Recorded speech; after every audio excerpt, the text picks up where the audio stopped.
All right. It's so unfair.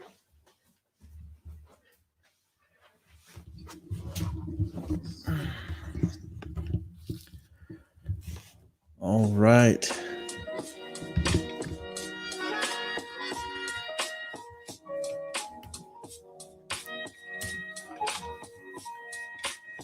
What's up, ladies and gentlemen, boys and girls? This is another episode of the Purpose Pod. The Purpose Pod. So yeah, man, it's an awesome, beautiful day. Tuesday, I believe so. I believe it's Tuesday. I'm just excited for one. Let me turn this music down. Don't need to serenade, y'all. Let me turn my. Listen, watch this. Listen to him. Never mind. He didn't do it. He usually says Bluetooth mode has been off. But so like I said, this is another episode of the Purpose Pod, driving you forward with power and faith. I'm your host, Alan Simmons, and today is going to be a great day. You're going to have a great day, okay? So I am bringing someone on who I knew way back in high school, way back in the day, back when we used to wrestle and have, not like me and him used to wrestle, but back in the day when we were on the wrestling team, and you know the rest. We used to play football together as well. So imagine traveling back in time and connecting with someone from your past. This is what's about to happen today on the Purpose Pod with Bryant Blanton. Let me bring him on right now. Brian, what up, brother? What's going on? What's going on, man? How's it going? I'm doing all right, man. I'm excited for one, because I'm sitting with the Bryant Blanton, like the golden kid, the golden child. Did you ever feel like that when you were like younger? Did you ever feel like the golden child? Man, listen, I'm the oldest of four, so that was the nickname at home. My brothers and we just, Bryant's the golden child gets whatever, the golden child, so I've had plenty of golden child in my life. Yeah, I bet, man. Like, I know you were all over the place. You were wrestling, football, baseball. Did you play basketball at all? No, never played basketball. Not basketball? You wasn't ready for that life? At least not organized. Never played a minute of organized basketball. Oh, okay. That's awesome, man. Get out there in the gym after whatever, before practice or something, play a little wrestle ball maybe. Yeah. Oh yeah, wrestle ball. I remember that, man. But that was full contact. Fun. It was hard work. That was fun and hard work. We got a lot of people tuning in. What's up, Miss Chalet? Front row seats. Miss Elizabeth, what's up? Rick, what's going on? Shelly says golden child. That's what he was called. Kendi says hi, Dad. Aw. What up, Miss Mo? That's wifey right there. What's up, wifey? Oh yeah. So Brian, and we have Miss Rachel Blanton. What's going on, Miss Rachel Blanton? I just wanted to take time to shout out the family. Thank you guys for tuning in and supporting the golden child. But hey, Blanton, so go ahead and tell the folks like where you're from and what it is that you do right now. So, originally I was from Alabama. I'm named after Bear Bryant, obviously, and then moved to Somerville going into 5th grade, I believe. Yeah. Finished up, went through middle school and high school there, graduated from Somerville High, went to college at Newberry College where I'm currently employed. I'm the head assistant wrestling coach, and I'm also the kickers and punters coach, and I handle the football equipment as well, as you can see by the jerseys and travel suits hanging behind me. So I'm never too far from home, and I'm doing what I love. Hang out with 20-year-old kids who keep me youthful. I think keep me up to date, keep me from making any dumb Instagram posts or saying something stupid on social media. They let me know what's the current lingo and whatnot. So, I have a blast doing what I do, and that's where I'm at now. Yeah, that's awesome, man. And I know what you mean with like the kids keeping you hip with the lingo and making sure you're not putting up silly stuff to be outdated. I'm kind of outdated myself, so that's cool, man. I knew it was going downhill when a song about a white tee was popular and the white tee. That was the moment that I knew the rest of my life It was changing. Yeah, I remember that white tee. That was back in the 2000s. Yeah, I was like, man, we're to the point now where wearing a white tee is considered a fashion statement. Now I don't know where we go here, but I know it ain't good. What's one thing you missed? What's one thing you missed from like high school? Man, high school was simple, man. You just had one thing. You know, show up, go to school, go to class, take care. I mean, you had so few things to take care of. That's probably from a overall, you know, picture perspective.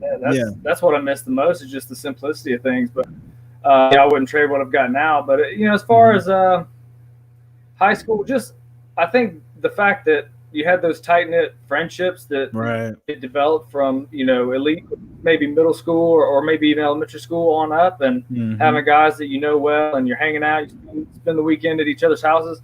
I mean, it's not too often when you're a grown man with 4 kids and a wife that you've got your buddies coming to spend the night, you know what I'm saying? Right. So just really the ability to have, you know, your group of buddies who are as tight, you know, both, you know, like being good friends, being tight that way, but also proximity and being able to spend that much time with each other. That was a lot of fun, and I probably miss that. It's always having your group around. Yeah. I feel like high school, you know, those friends are always around. Like, it's like, what did we do with our life?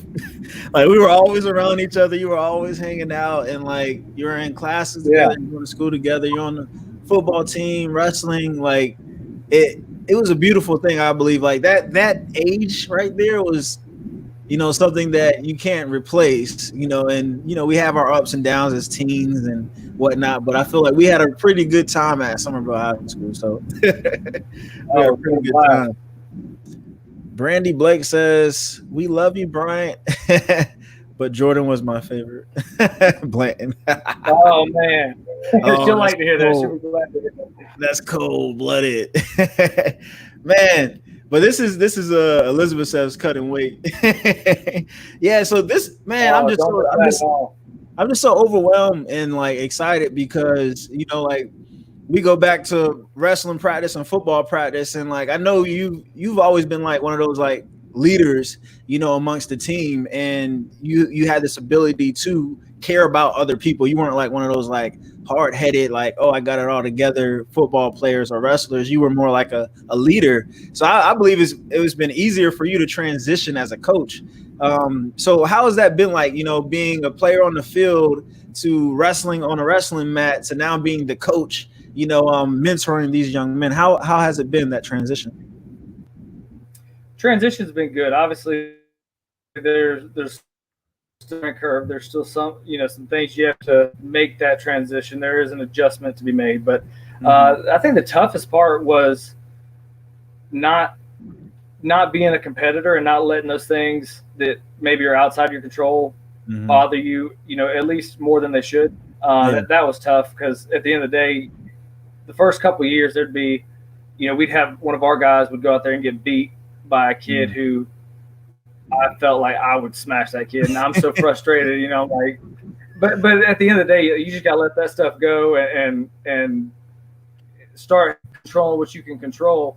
But as far as just translating the knowledge and the experience, that's made it a lot easier. You know, having a little bit of success as an individual myself, competitively, that makes it a little easier. But at the end of the day, like you said earlier, I'm not great at necessarily coming up with all my own, you know, insightful thoughts and coming out with these quotes that are going to be famous for centuries to come. But I feel like I'm pretty good at picking and choosing what quotes are most effective, or at least what quotes mesh well with my style and my philosophy, and putting together everybody else's words in a way that gets my message across clearly. So one of my good buddies, his name's Jake Elkins. He owns a club in Alabama, Ironclad Wrestling Club. He wrestled here in Newberry with me, but I steal a lot of stuff from him, because he's got a good head on shoulders, and he has good quotes and all that kind of stuff. And I don't think this is an original Jake Elkins, but it's one thing that he preaches, and I believe it fully.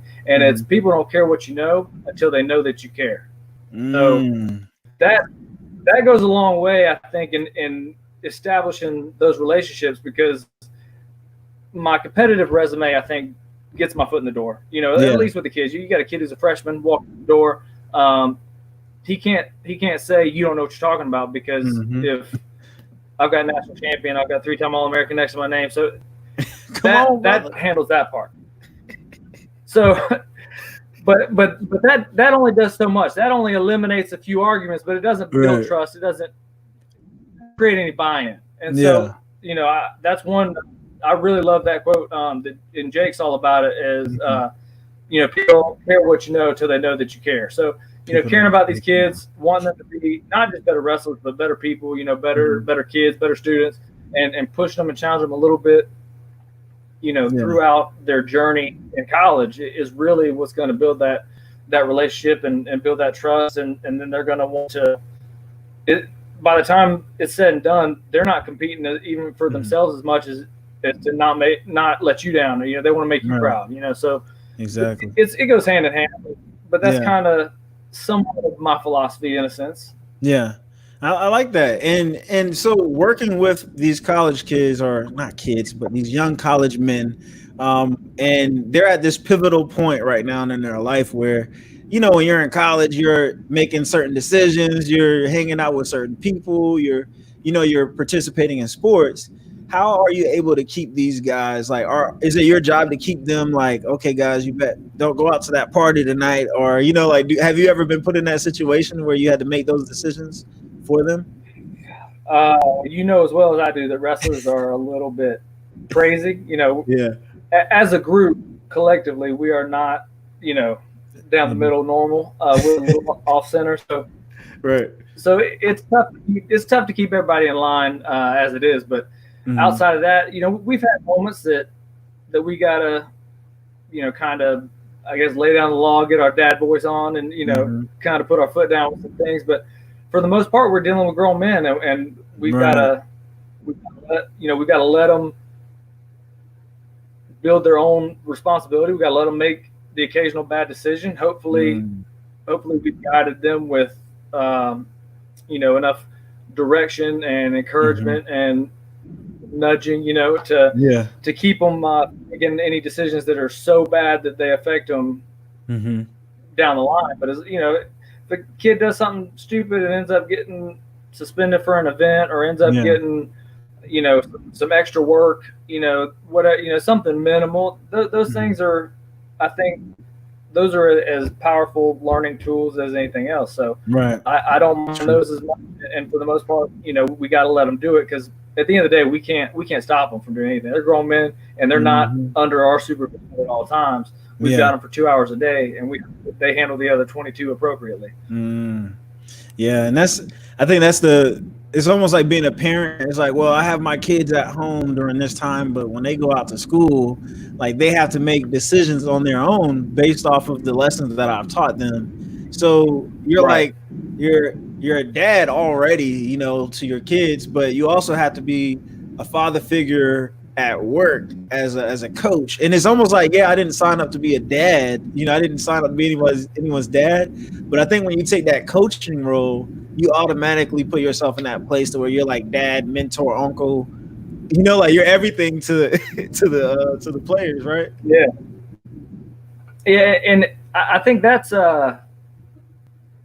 I talked about the transition earlier. When I came, I got hired almost right out of college. I graduated in December of 11. I got hired in July of 12. So only a few months there in between being a student and being a coach. And it's tricky, because not only was I still in that competitive mindset that I talked about earlier, where, the coaching at practice, or even in the match where I'm telling the guy, what to do, helping him, choose positions, whatever. Those things were easy. They came naturally. But as far as just to handle yourself and how to view things, it was very much a learning curve in that regard, kind of what you're talking about here as far as being a parent, because at the time I was teammates with a lot of these guys. I mean, because I got hired at the same place I just graduated from. So a lot of these guys a year ago were my buddies, and we were going out and doing things together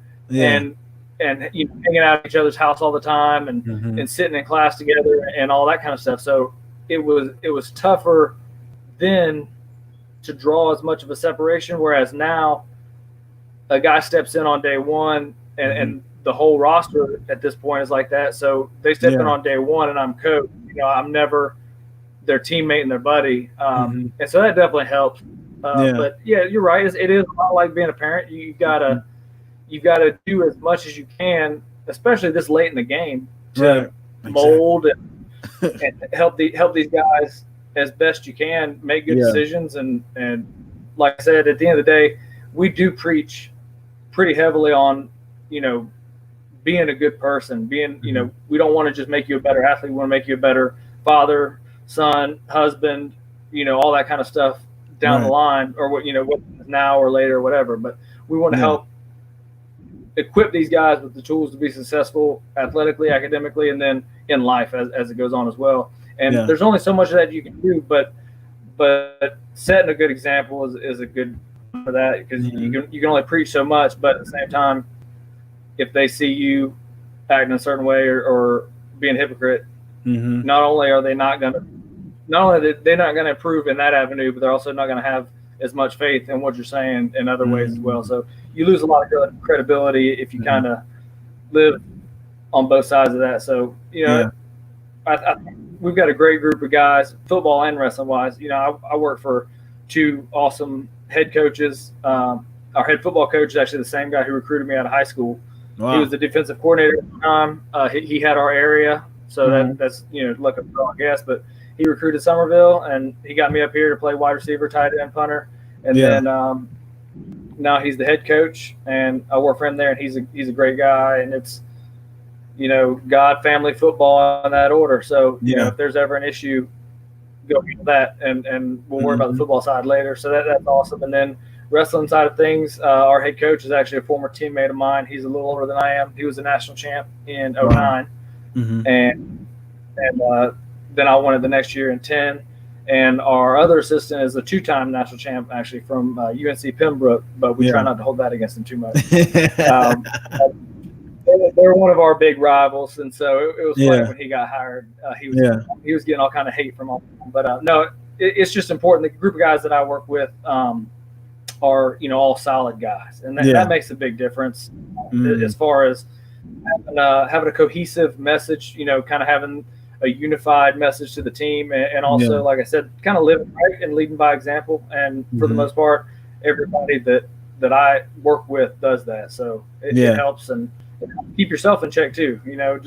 I feel like if I'm ever doing something and somebody else is slipping up, it's a lot easier for me to be like, hey man, we're trying to set a good example, or vice versa. If somebody says something to me, it's a lot easier to listen when the other guy's doing the right thing. So that definitely makes a big difference. Yeah. That's a good point too. Like when we talk about effective coaching on and off the field, it's like, dude, we can't just be coaches on the field, and the field could be in the arena, or on the corner of the wrestling mat, or on the track and field, wherever that coaching is on the field, is you still have to do the same thing off the field. And I love that you said that right there. And I believe that comes from being the player first. Like when you came from being a player, so now you understand, like, oh man, you know what?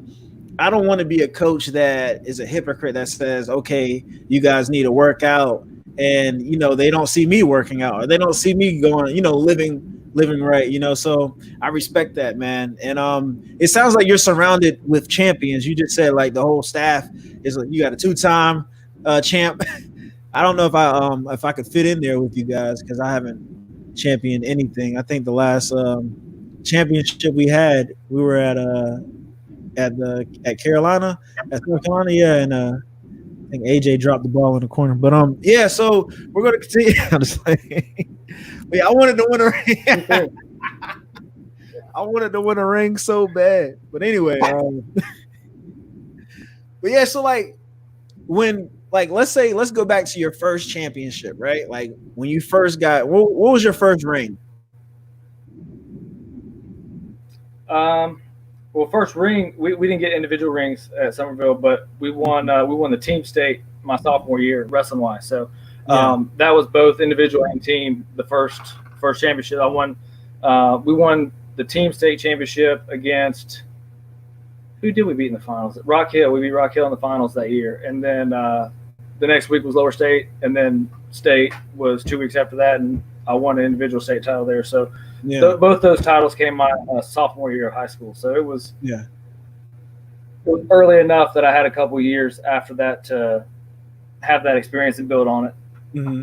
What do you think like made you this like championship type guy, like to operate at that level? Like what did you do to get to that level? And a lot of it, I think, just comes down to, well, I was fortunate, you know, being younger, having just good people in my life. My dad was a high school wrestling coach. He started a youth program in our town, basically for me. You know, he started this whole program just so his son had a spot to wrestle, which was, I was very fortunate there. Not everybody's got that, especially at that time. You know, now some of these youth clubs are popping up, and it's great. The sport's growing a lot, but at the time, you know, that was extremely fortunate. And then, you know, I was lucky to come through Alston Middle School. Had some great coaches. Ernest Stokes and Sean Cavanis were the two coaches there. Taught me a lot. And then I was fortunate. I mean, there's some coaches around the state who know what they're doing, and it's getting a lot better. But at times it's fewer and far between. And I was very fortunate to have Coach Walker at the time, who was our head coach. He was he wrestled D1 at Lock Haven, was a D1 national qualifier. You know, he really knew his stuff. He's from Pennsylvania. And then between Chris Burns and Daryl Tucker as the assistants, Coach Burns was still there when I was a freshman, and then the last 3 years.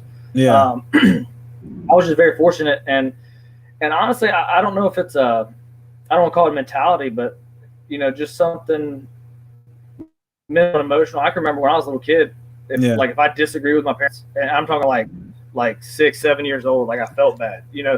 So I think that there's part of it that I was just programmed to listen to what you're told, you know, and so I think that helps a lot as well, because I can remember being in Pee Wee football and the whole team's like holding a half push up, you know, for who can hold it halfway the longest, and I was like, you know, Coach said I'm gonna do it. I'm gonna hold this thing until I'm gonna be the last one. And so maybe a little bit of a competitive nature, programmed to follow instructions and taking putting value in other people's words and advice, especially if you know they've got the experience, they've got your best interests in mind. So probably a really long answer to that, not real long question, but I think it started when I was younger. Just, you know, just really having me in the mindset that you do what you got to do. You know, you push yourself. You don't. It's not okay to say, "Oh, well, I'm probably not going to win anyway." Like I'm probably not going to do the most push-ups here, so why keep going? You know, like, no, I'm going to keep going. I'm going to try to win. If I'm short, I'm going to be second or third. You know what I'm saying? And that's. I think that goes a long way. As long as you don't lose that, if you carry that with you, I think it goes a long way in life. You know, just having that. You stay till the job's done. You know, you get it done. You find a way to do it. I mean, shoot, you were a Marine. You know, you've got a little bit of internal drive as well. So, you know, I would imagine there's some similarities there. Yeah, I imagine that. And internal drive on a burned hard drive. That's what I got right now. My brain is burned. I'm just playing. But so like you have this champion mindset, and I call it a champion mindset because you're like, well, one, you know, I've learned to listen to, you know, the instructions that I've been given. So like coaches, Coach Walker, Coach Tucker, you know, they're telling you like, hey, I need you to do it like this, Blanton. I need you to do this. I need you to, no, this is your strong suit. So like you're able to listen to that, and you listen to that, and you apply work ethic, and you get this champion, right? Is that how it works? Like you take the championship mindset, you break it down, you get a student or an athlete who listens, and then an athlete who works hard, you know, and then you get a champion. That's how it works, right?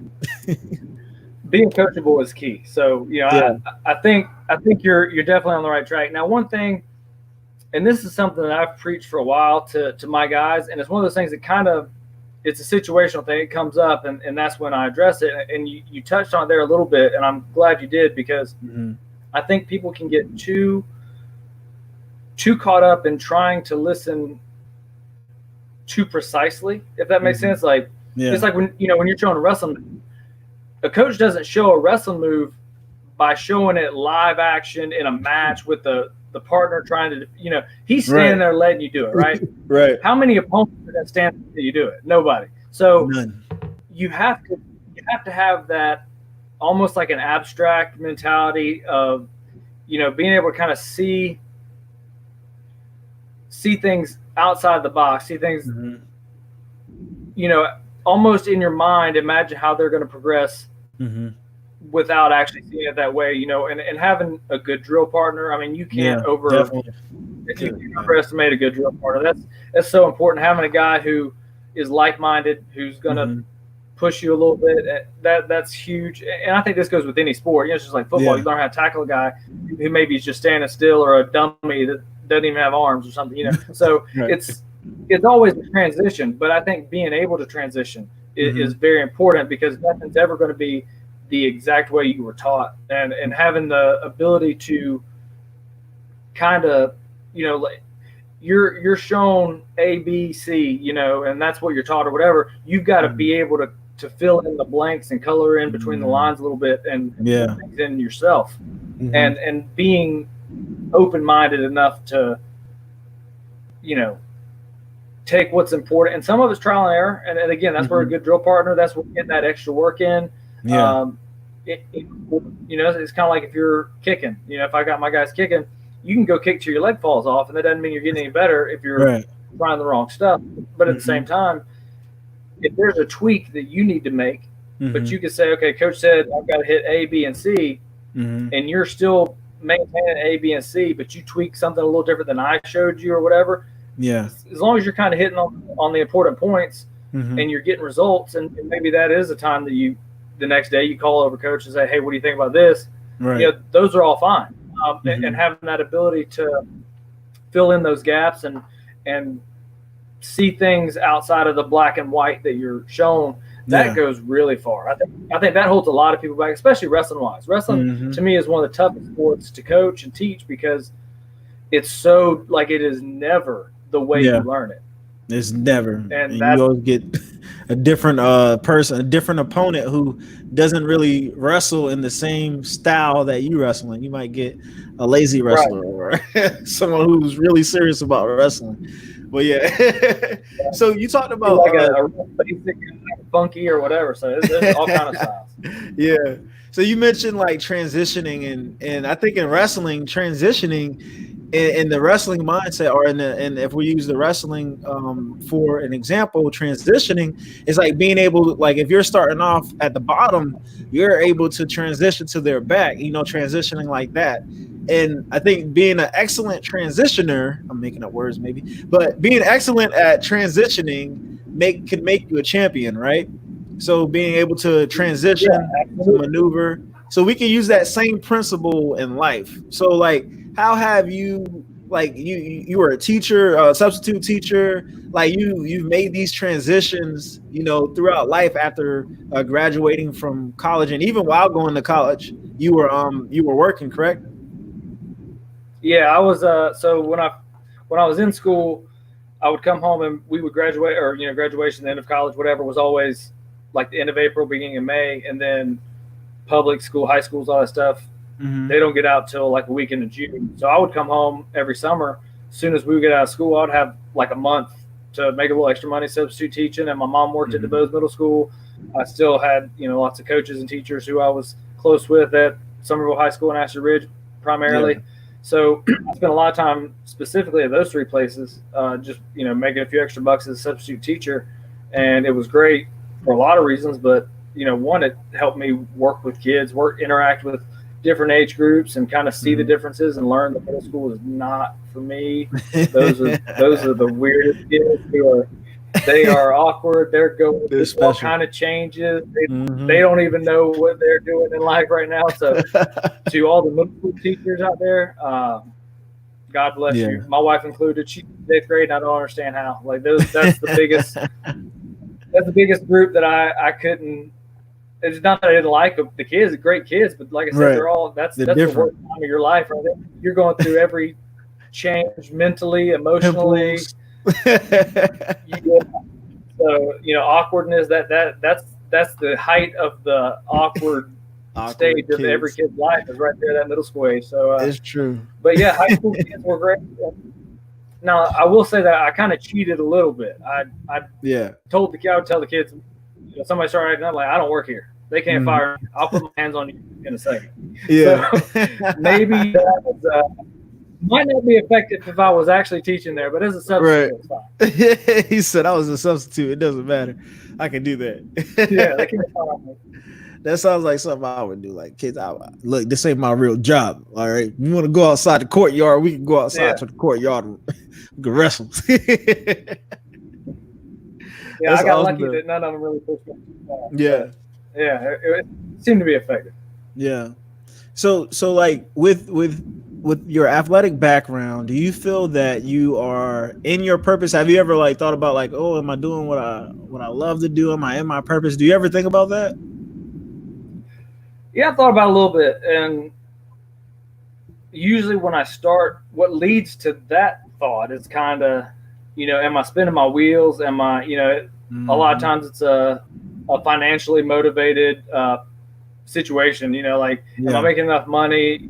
I'd like to do this or this. There's been times that, things get tight and you're like, man, I don't care what I'll do. I'll go, mop bathrooms at a gas station. If it pays, if it's going to pay me great, I'll do it. I'll dig ditches. I don't care if I'm going to make great money. And then you always hear people talk about, do what you love, never work a day in your life and all that kind of stuff. And there's been times that I've been ready to throw that whole idea out of the window. Like, I need to make some money. He said, look, forget doing what you love. I need to make some money. Yeah. I want to do what pays. I love making money. I'll do right. But, the Lord always finds a way to provide, and it has worked out thus far. And like I said, being around the guys, I hang out with 18 to 22-year-old, young men all day. And the fact that obviously when they see value in their relationship with me, that feels good. When they want to be around me, when they want to ask my opinion on, especially when they're not coming to me about wrestling. If they want to ask me a question about something personal or whatever, that's always a nice feeling. And I feel like if I'm able to continue having value in their life, sort of through their view, through their eyes, then that's got to be fulfilling a purpose, even if it's not, my ultimate purpose. And I'm not sure, honestly, I'm not sure what my purpose is, but like I said, at the moment, I feel like I'm fulfilling a purpose. And, this may be, I may just be really early in my forever job or forever career or whatever, or, things may shift gears. But for the time being, I'm in a good place, I feel like. So I'm happy with how things are going. Yeah.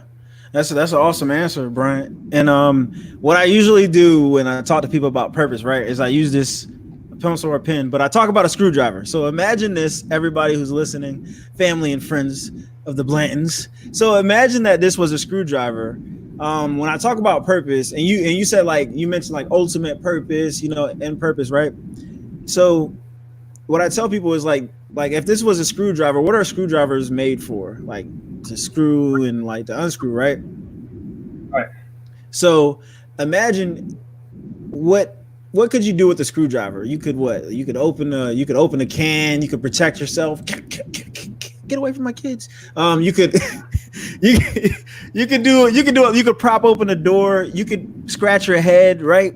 So right. When I talk to people about purpose, I say, well, the inventor of the screwdriver only invented the screwdriver to either the flathead or the Phillips to screw or unscrew. And, what we do with it is for our own purposes. So like a screwdriver can have multiple purposes. So what I tell people about purpose is that, like you said, like you're in your purpose right now. I think the ultimate purpose isn't really a thing that's out there, because in different spheres, like your purpose when you were in high school was to be a high school student. Right now you're a father, you're a husband, you're a coach, you're a son, you're a cousin, whatever it is that you are, like you're filling those purposes. Now, when you get into, I guess, like doing, like what is my purpose? I believe that you are in it, and you can increase your capacity in it by, okay, so I coach athletes. Maybe, you know, I could be a speaker for athletes in high school, right? Or college athletes. Like you could be a speaker. I can see you writing a book, you know, a champion mindset. Like you're the best person to write a champion mindset book, right? So I always give people homework.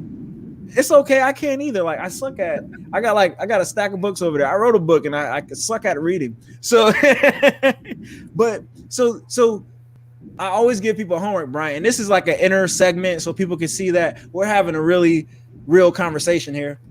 But Brian, so I always give people homework, and my homework for you, so you can't say I can't, I don't, you got to move all of that out the way because we're talking about the ultimate purpose.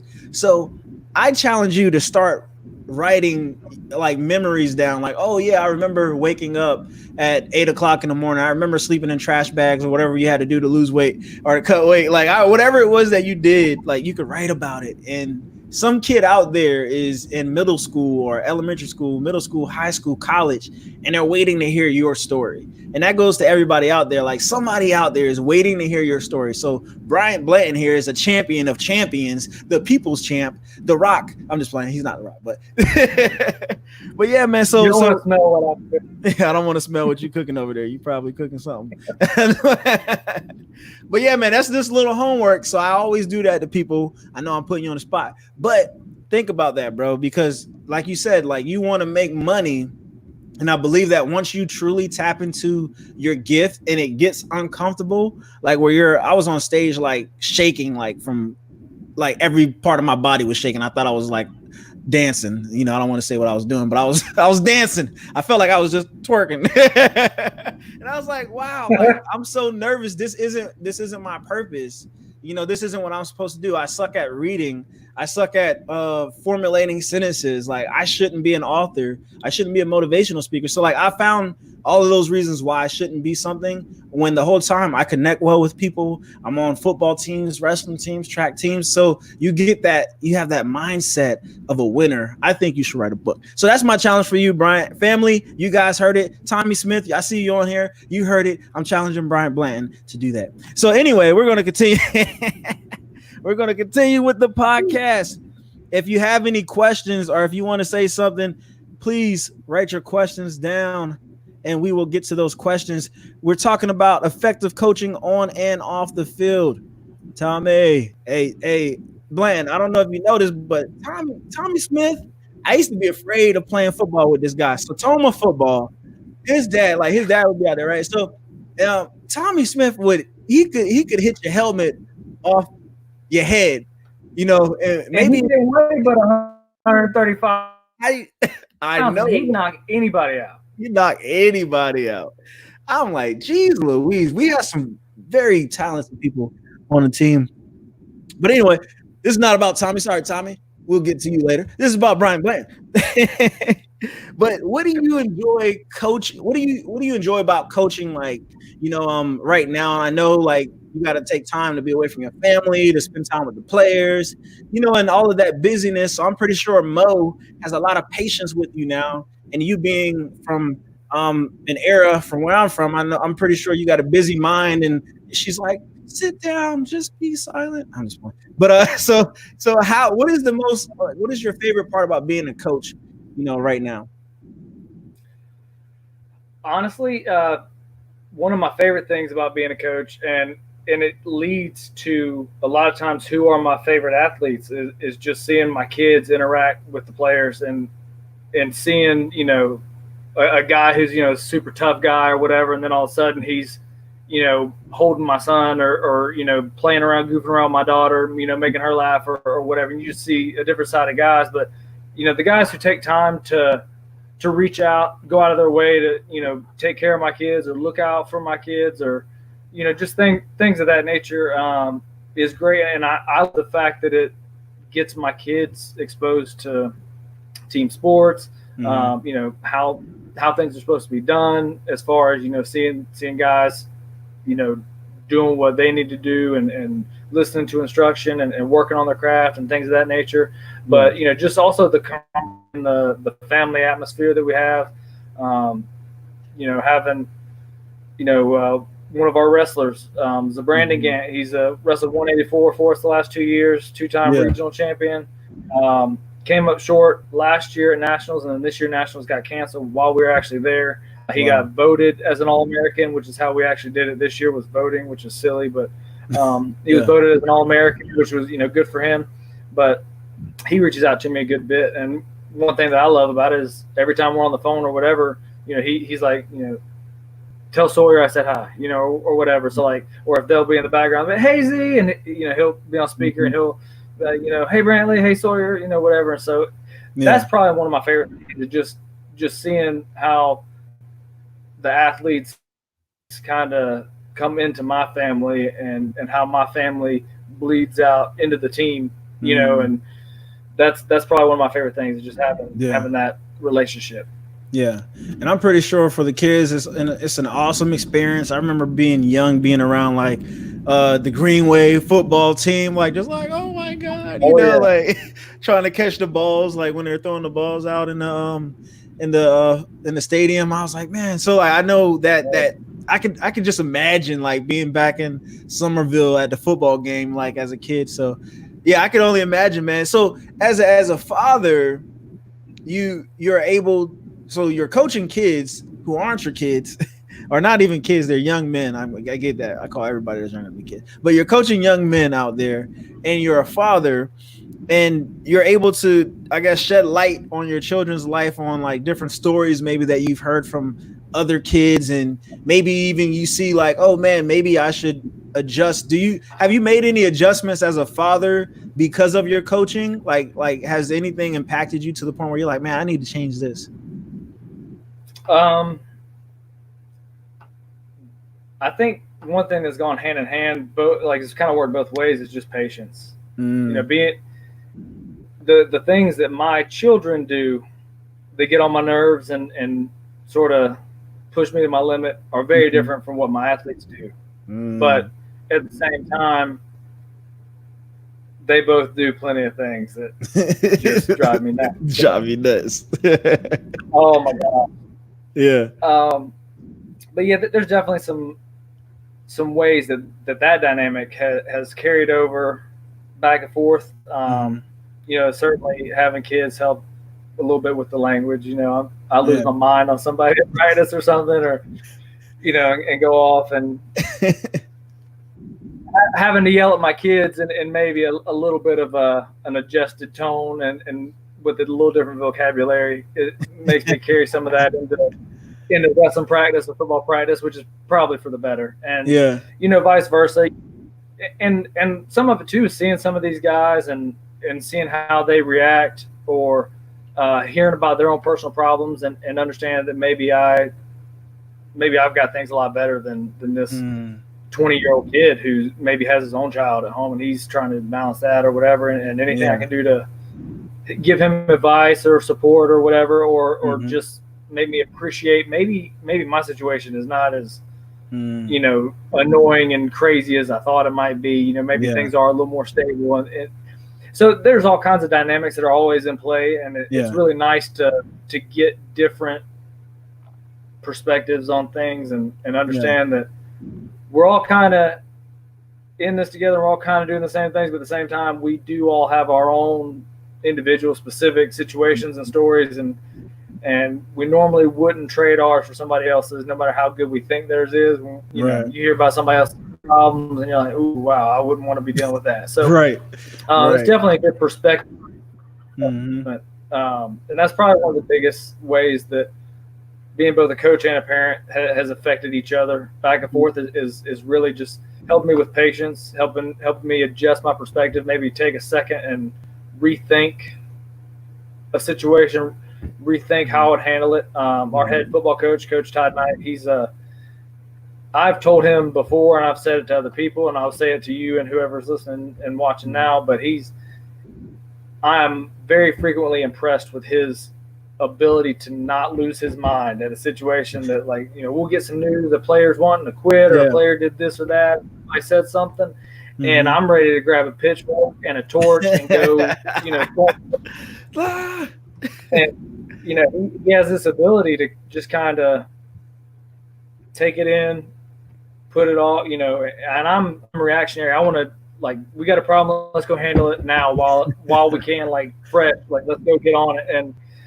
And sometimes you need to back off, and you need to wait something out, or you need to calm down, or you need to sleep on it and think about it with a clear mind in the morning or whatever. And his ability to do that is very impressive. And Cy Wainwright, our head wrestling coach, similar, but I see it, well, with football, we deal with 200 guys. So with wrestling, we deal with 35 to 40. So I probably see it often with Coach Knight, but I do work for two guys who are very reserved and take that second to gather their thoughts and not speak out of turn. And that's definitely, I've learned a lot from that. And I think that kind of goes hand in hand with some of that patience.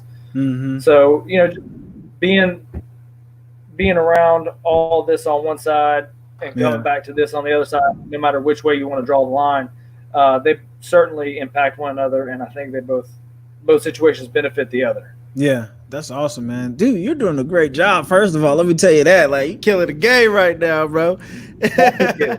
But yeah, so like patience. And what's up, Andrew Tucker? Big Tuck. What up, big boy? But Andrew Tucker, real quick. Yeah. Me and Andrew Tucker were selling them cards that we used to have to sell. You know what I'm talking about? The $20 things that they give you discounts all over town. Me and him went all up and we walked all over Somerville one day. We finally sold all the cars. Me and him, we probably walked a marathon that day. I'm telling you, it was ridiculous. Yeah. We banged on every door that we could find. Andrew Tucker, that's the man right there. I ain't seen that guy in a long time either, man. Wow. That's a Newberry guy. Yeah. Oh, Andrew did. He went to Newberry. Okay. Catherine Manning. Well-rounded. So we're about to go into question, guys. And I'm gonna address what Bryant said recently. But Catherine says Bryant has always just been well-rounded. He was always a great role model to us younger kids in the family. Oh, that's sweet. So you see, we got a stand-up guy here. So what I really wanted, like, one day I hope that we could like just get a fund for Bryant so he could do what he loves to do and make big money. You know, like, we need coaches making money. We need teachers making money out here. I'm tired of this. I don't know what I'm about to do, but I'm just tired. I'm tired of being tired. Telling people about all that. He says he tell people about that all the time. Yeah, but I'm telling you, it's wild. It's all day. Yeah. So you mentioned patience, right? And as a Marine, like patience. That's one of the things like you had to learn. Like, they'd have you in formation 2 hours before they would show up. Like, it's like, oh, it's dark and it's 3 o'clock in the morning. You know, and you're in formation and they show up at 5, you know, so patience is something I've had to learn. But as a coach, you know, as a father, as a husband, you know, I could imagine I know we're all humans anyways too. It's like, well, I've learned patience, but then like somebody can still push you on the edge, you know, like it's still like, we're still humans, guys. So like, don't think that you can't be a champion like Blanton here if you don't have patience, because, you know, champions go through things as well, you know. But you mentioned those coaches that are around you, and you know, you spoke on how you admire, you know, how they have that, they're so reserved, you know. And I've been around some men like that where I'm like, dude, I've never seen this guy like ever raise his voice or ever, you know, goes to that level. So coaching, you usually think about coaches being like, you know, and throwing their clipboard down. They always, you gotta have, hey, I don't know, have you thrown your clipboard down yet? I don't carry a clipboard, and it's probably for the better. Yeah. Like I said, one thing, I'm still in the process of learning and trying to become, I guess, the best version of myself as a coach. But I've had some moments, and I've had guys who walked off the wrestling mat a certain way. I'm like, man, forget him. I ain't coaching him no more. I don't care if he wins another match, whatever, you know. Yeah. I've turned my chair around and don't even look at him. You know, wow. Some guys they'll do some. They've done some things to push me over the edge a little bit. Yeah. So but you know, sometimes that stuff's needed too. So I think gaining the wisdom of when and how to, you know, be reserved effectively and, lose your mind effectively, right. get whatever, there's times that it, like our head wrestling coach, Cy Wainwright, I've only seen him go off 2 or 3 times, but when he does, first off, I love it. I get so excited when he starts losing his mind, like, here we go. Yeah. But it's one of those things that's when everyone's like, okay, coach means business. It's time for us to shape up. So right. use it effectively, and that's another very solid moment for. Yeah. It's a very solid use of being reserved, but then still stepping outside of that character, and it gets that point across. It's kind of like, when you got to raise, I tell the kids, like, hey, don't touch that, hey, put it down. If they still got it, it's gonna be like, hey, I said put that in. You gotta get your dad voice on it. Kids start dropping everything. Just Daddy means business. I got kids in the other room dropping stuff. Daddy means business. Oh, so look, we got a question. Elizabeth Manning, best football. So what is your best football moment and best wrestling moment? Best football moment, probably my freshman year here at Newberry. We made the playoffs, which was the first time in history. We won our conference, made it to the first round of the playoffs. Yeah. In the first round game, we hosted it, so that was cool. We had we were like 3rd seed, hosted, I think, like 6th seed. Albany State came up and played us, and I think we were losing, or maybe we had a lead, but the momentum had shifted, and they had scored a couple times, something, So anyway, we our starting punter went down towards ACL punting, so they were like, "Blanton, you punted in high school, right?" I was like, "Yeah." They're like, "Okay, you're punting now." I'm like, wow. All right. So they threw me in there, and then later in the game, it was 3rd and like 22, and we had this trick play where they put me in, obviously because no one would suspect this guy who hasn't done anything all year to do anything now. So they put me in there. It was a fake play, a trick play where I block, and then slip the guy, and it's like a reverse, and the halfback throws the ball to me, and I was wide open or whatever. Yeah. So we ran that play. I caught the ball and got crushed as soon as I caught it. Like, I caught it. I caught the ball, and like before I could even tuck it, I had a safety under my chin. Just and the whole way I'm like, please don't drop it, please don't drop it. So anyway, I made the catch, and 23-yard gain on 3rd and 22. Thank goodness. Oh wow. Yeah, it was lucky, but anyway, so I got thrown in the mix there a little bit, and it worked out well. So that the article the next week, like the title of the article or whatever, was Blanton to the rescue, which was kind of cool because I didn't score any points. I didn't do anything big. You just I was just on the team. I was just one of the guys who kind of did my job. But the fact that it was kind of that 3rd down was sort of credited with sparking, getting our momentum back and taking the lead and win the ball game or whatever. And that's our only playoff win in school history. So that was kind of cool. The next week we went to North Alabama. I pounded, but I wanted to say something kind of real quick before you continue on to the next one. So I think the awesome story that we can get out of that story right there is that you could be, doing your best on the team and, not,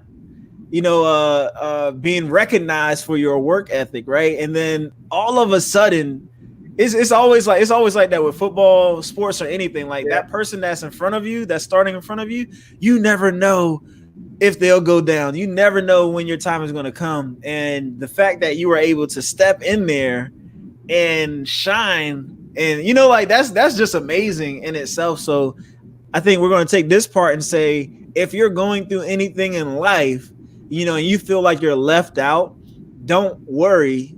Don't have anxiety. Don't let depression hit you hard. Like, just be patient and wait. Sometimes sitting on the bench is the best thing to do, so that you won't be the one out there getting hurt. But when it's your time to shine, you will shine like Bryant Blanton. All right, so go ahead to your next part.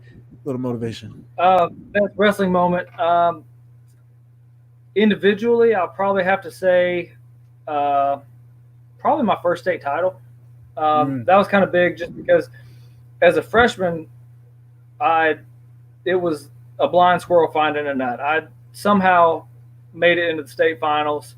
I upset somebody in the first round that I had no business beating, and then so did the other guy.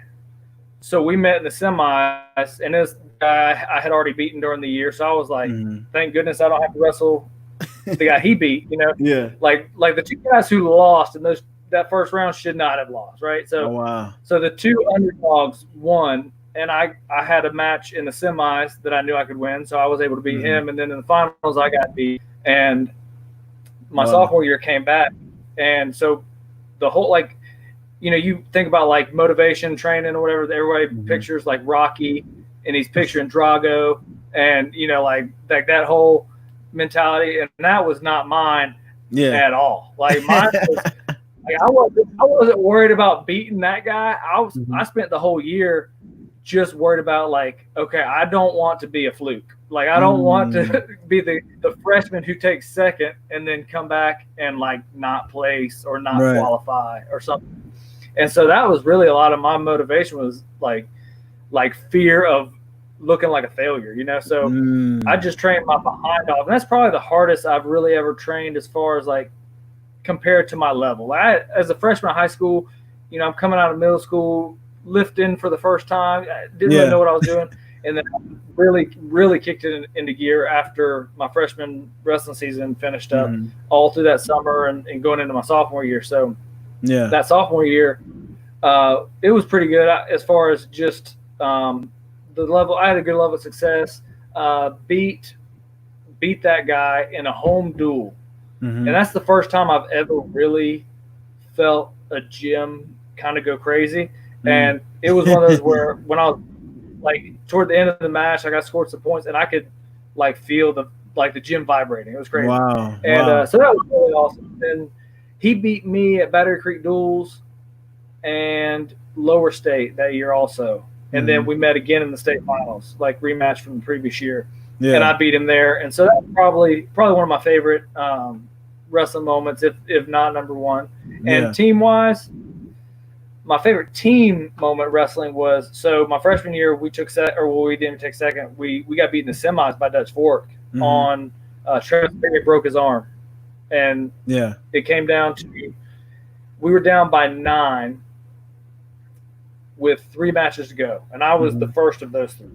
So I pinned my guy and brought us within 6. Yeah, and within 3. I got 6 for us. So now we're down by 3. Travis Perry, the senior, ranked number 1 in the state. We're like, we got this. Yeah. It's a wrap. Like freshmen just came and did something big, and now we got a senior and a junior who are gonna just go handle business. Beautiful. Right. Yeah. Well, Travis Perry hits a shrug or a duck under or something, kind of gets behind the guy, and they get into an awkward little spin. And when they went down, Travis put his arm out and snapped his elbow. Yeah. And this is early. This is like the first 20 seconds of the match. Oh my God. And obviously, we had injury default or whatever out of that one. And now they're up by 9 again with 1 to go. They forfeited to us. They won by 3. That was rough. So there was a lot of pent up frustration and animosity between us and sport going into the next year. So in the semis at state, we wrestled them in the semis again, just like the year before, and shut them out 61-0. So that felt pretty good. That was very very rewarding. Yes. Yeah. That's crazy. I'm so thankful that nothing crazy ever happened to me in wrestling. Like, oh my God, we gotta. So Jacob Gotch, I said it right? Jacob. I'm sorry if I messed it up. Yeah, Jacob Gotch. If you could do it over with your beyond stellar wrestling career, oh, that's awesome. Would you have gone into MMA or stayed the path you chose and gone into coaching? Good question, Jacob. You got it? Yeah. First off, this is my youngest son's godfather. So this is Kendall's godfather, one of my best friends on the planet. Great guy. So I appreciate him. And he asks me these kind of questions all the time, and they're always different. And he's always thinking that it's nice to have a friend like this who cares enough about you to think about you and test you a little bit. Yeah. honestly, and there may be plenty of people who disagree, but it's my reason, so it doesn't matter.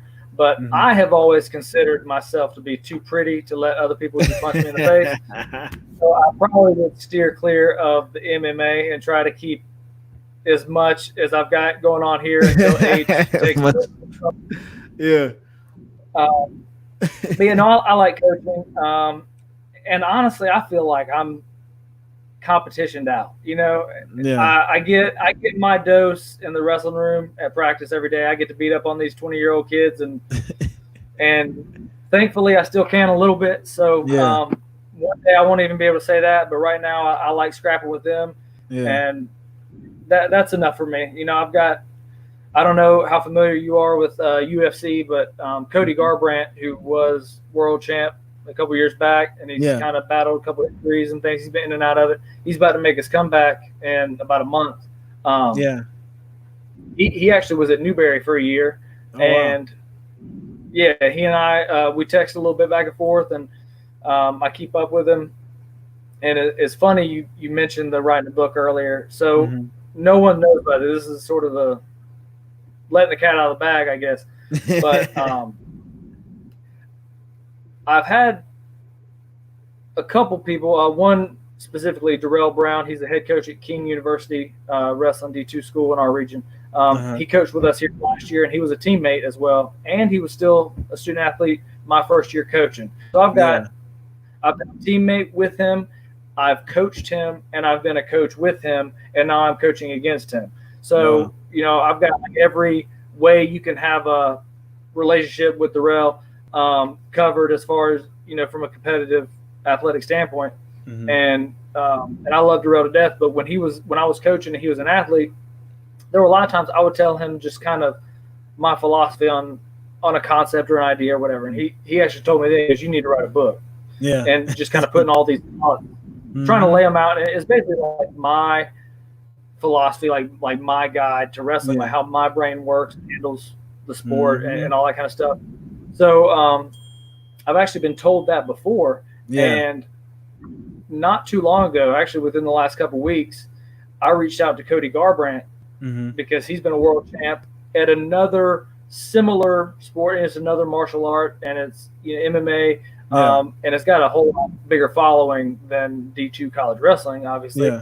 So getting somebody with his, you know, name recognition, first of all, but also his experience, he's probably going to have some different but similar experiences because there's some similarities with the sports, but obviously his journey is going to be a little different than mine.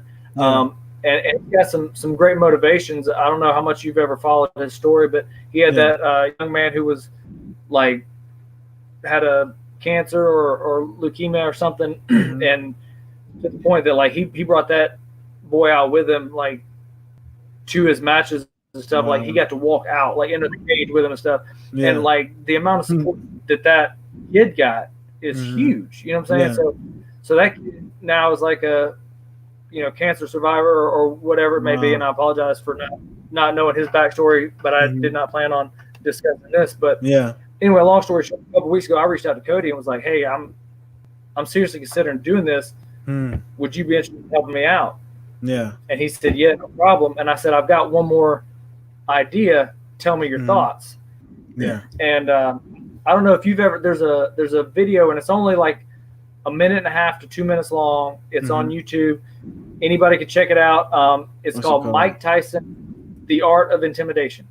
Ooh, Mike Tyson, The Art of Intimidation. It is his like mindset of pre-match, like it's like and it's just him talking about it. But it starts off with him talking about like when he's in the dressing room, kind of what's going through his mind, and he's just kind of describing being in the dressing room, leaving the dressing room, walking to the ring, getting in the ring, you know, standing there face to face, staring down your opponent, and it's not real long. It's only 1.5, 2 minutes, but it's one of, I think it's like the perfect description of like a pre-match, you know, wrestling mentality. You know, it's like, like those are the same things.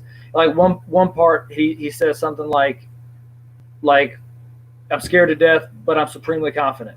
And it's like you say that to a normal person, and they're going to be like, "That's not possible." Like, what do you mean? Like, it's one or the other, right? But like, what are you? You know what I'm saying? Like when you've experienced that, that's something that I don't know how I would put it into words, but he did. Yeah. He put it into words.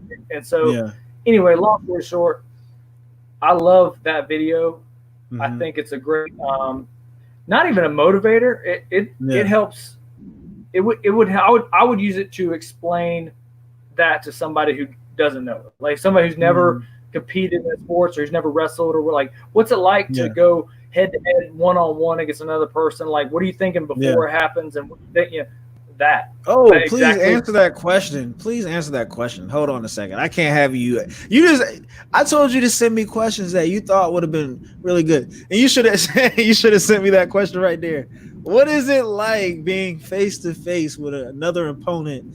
And like, what is going through your mind? Let's answer that, Bland. I will refer you to Mike Tyson's video, The Art of Intimidation. I think that one quote that I just said from it's like, I'm scared to death, but I'm supremely confident. You've got confidence in your training, you got confidence in your abilities, but and honestly, the biggest relief is when the whistle blows. Because the anticipation is the worst part. Like, you're only nervous when you're waiting on. You're sitting there, you're thinking about it. The nerves are running. That's when it's really tough. But as soon as you step on the mat and shake hands and the whistle blows, all that goes away, and then it's down to business. But the nerves, and if you're not nervous before you compete, there's something wrong with you. I mean, everyone's nervous. So as far as what's it like, you're stepping out there, and you have to have confidence, and you have to have faith in your training, and you have to know that you've got what it takes to beat this other guy. And you got to have a little bit of a game plan. Like, I kind of had it's like a worst case scenario that I still kept. Is like, okay, if I can wrestle my match, it can go. Worst case scenario, you can go bad here, and I'm still going to win. Yeah. And that was kind of my philosophy. Like, I felt like no one was good enough to take me down twice. So it was, if I get taken down in the first period, I need to get my escape. Yeah. I know I can do that. So I'll go in the second period down 2-1. Yeah. So let's say if he picks bottom, he gets an escape. So now I'm down 3-1. And then, but I've got to get a minute of riding time, because top was my best position. So if I can ride, if I can get my minute of riding time, and then third period I'll take bottom, I'll get my escape again. Yeah. Tied up 3. Then it'll be 3-2, but then I'll get a point for riding time, so it'll be 3-3 going into overtime. I don't think anybody's good enough to take me down twice. Yeah. So somehow I'm going to win it. I'm going to win that match, because even if I get taken down first, yada yada yada. So I basically had like a game. If things go bad, I still win. And hopefully they go good, so I win easy. Like, if things go bad, I still win. The champion mindset. Write the book, Blanton. If things go bad, I still win. Champion mindset. Let somebody put that down right now. If things go bad, I still win. Champion mindset. Come on, Bryant Blanton, the author. Quickly, while we're still kind of in that, like you just said, write the book. Okay, so reached out to Cody Garbrandt, world champion UFC fighter, right? So I've got him interested a little bit. And he actually has a very close personal relationship with Mike Tyson. So it would be great. I would love to get input from Mike Tyson on this as well. So if I can put out a book that's written by me and co-authored by Cody Garbrandt and Mike Tyson, come on, bro. Hopefully somebody will buy it. We'll see. But it will happen. I'm gonna do a little homework and put some things together. And that may be something coming down the path in the not too distant future. I'm excited about that, man. That's just double confirmation. First of all, out of mouth of 2 or more, something is established first and foremost. So shout out to God. But yeah, man, I think it is possible. And Elizabeth says she'll buy it, and I'll buy it. Definitely Susan will buy it. So everybody's gonna buy it. All right. So we have a question here. It's gonna be one of our last questions. If you got a question, submit it now. From Shelly. That sounds like mama dear. That is. Your mom says, if you had been given one chance to have had your dad here on earth to witness your accomplishments, what would it be? So what accomplishment would it be that you could have your dad to witness it? I would probably have to go back with that first high school state championship with that one as well. Just for a lot of reasons, but one of them that I think is sort of the confirmation that would be the right choice is when I won the state championship my sophomore year, some of my old elementary school friends who obviously were my age in Alabama, they went to the high school that I would have gone to, where my dad worked, all that stuff. So one of my dad's good friends, Coach O, made an announcement on the school PA system the next day, or well, I guess the next Monday, that I had sort of accomplished that dream of my dad's or whatever, and I had won a state championship. So the fact that it meant enough to everybody back there to make an announcement, that probably would have been the one that meant the most to him as well. Just to see, because I mean, he was a high school coach as well. So you know, what he had helped all these other young men do, if he had been around to see and help his son do that as well, I think would have probably been the highlight. And all of them would have been great to have him around, obviously. So having him for my national title in college and earning All-American honors and things like that would have been, you know, gravy. But as far as the primary, if I had to pick one, probably that first state title in high school. Yeah. Wow. And I'm pretty sure he's proud of you already, because you're out here killing the game and you're out here being a great coach, great dad. So and I know that, like, as a man, there are different struggles and troubles we go through, but you know, I'm proud of you, bro. I'm proud of what you're doing. That's why I had to have you on the Purpose Pod first and foremost, because I'm like, yo, like, you're still out here pushing and doing what you love to do. So I respect that, bro. And so we have been on for an hour and I have to cut the cap on the Purpose Pod. But Bryant Blanton, thank you so much for blessing us with the champion mindset that you have given us here. And I hope and pray that we all leave here today and we go out there and we're champions in whatever arena we're wrestling or fighting in. It could be at your job, it could be with your family, whatever it is, be a champion and have a champion's mindset established. And when you're losing, think about Bryant Blanton and say, they cannot take me down twice. That's the only thing. They will not take me down twice. All right, but I just love that mindset, bro. Well, and just I want to touch on one thing. And this is something we've actually spoken about recently, so I don't want to drag this on too long. But so I text you a verse. It was 2 Corinthians verse 12:10. For when I am weak, then I am strong. And so just, you know, I think there are probably a ton of ways to interpret it, but from the athletic, the champion, I guess, you know, if we're talking in the realm of athletics or whatever, that sort of champion mindset is, I think about like wrestling practices when you've beat the heck out of your partner, he's beat the heck out of you, you've run sprints, you've done buddy carries, you've done bear crawls, you know, you are worn slap out and you're running sprints, whatever. You're physically making yourself weaker in that moment. Because it's going to pay off with strength later. And so when I'm weak then, I'm strong later. But also it's not just a physical thing, it's a mental and emotional thing as well. So like when things are not going the way you want them to, kind of like I said, you know, that worst case scenario, even if worst case scenario, I'm still going to win. If I'm getting beat down and things aren't going my way, and I have the mentality to find a way out, and I can, you know, suck it up and battle back and come out on top, then next time I'm in a situation and I already have the answer, then I don't have to get down. I don't have to get behind the 8 ball. I'm even stronger later because of the fact that I was weak now. You know what I'm saying? And I feel like, you know, God talks about the meek shall inherit the earth. And I think that's it's maybe not the same, maybe not related or, you know, directly related, but I think there's an element of that you know, the meek, you know, the soft-spoken, the weak, whatever, the ones who are not boastful and prideful and being loud and obnoxious, you know. So that's kind of like, you know, the weak will be strong as well, you know, in that sense. So I think there's so many ways to look at it, but like I said, the champion mindset, the athletic sort of competitive mindset way of looking at that is is just, there are going to be struggles. Mm-hmm. And it's not, maybe if you were already strong, you wouldn't struggle as much.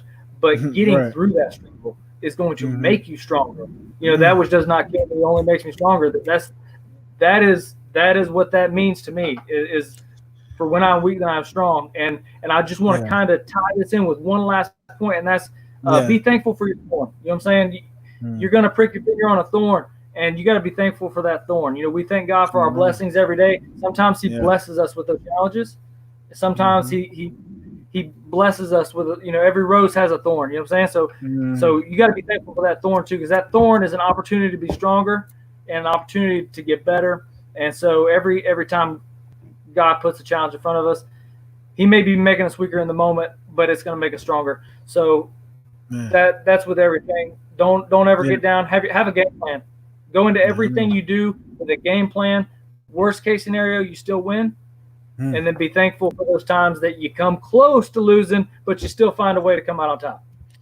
Come on. Those are 3 bullets game plan. Oh, God. Even when you lose, you still come out on top. I always tell my friends anyways, look, when we play Madden, I'm like, look, you may have beaten me, but I still win. I still win. Like, you can never beat me. I still win. I let you win. Even when I lose, I win. Man, it's so awesome, man. Hey, Blanton, so make sure you go back to this last portion and write those 3 things down and make sure that you build your book on those 3 principles, bro, because those are, I feel like it could be a workbook, it could be a book for champions. Like, you could do it for football, wrestling, or just boys in general, young girls, athletes. Like, there's a whole world out there that your purpose can be useful for, so like, dude, like, the sky's the limit. And if you have any questions about like writing, or like just you need ideas, or you need to bounce ideas, like, Alan, like, I was thinking about this, like, please hit me up, okay? But man, y'all just received some diamonds, some gems. Like, I didn't even know he was going to drop those at the last minute, but he just lit the whole mic on fire. I'm good at giving other people's words in a way that makes me sound smart. I don't have any words about these other people. Those are your words. Those are your words. Oh, we take those words. Your mama says she loves you, boy. Terry says they love you.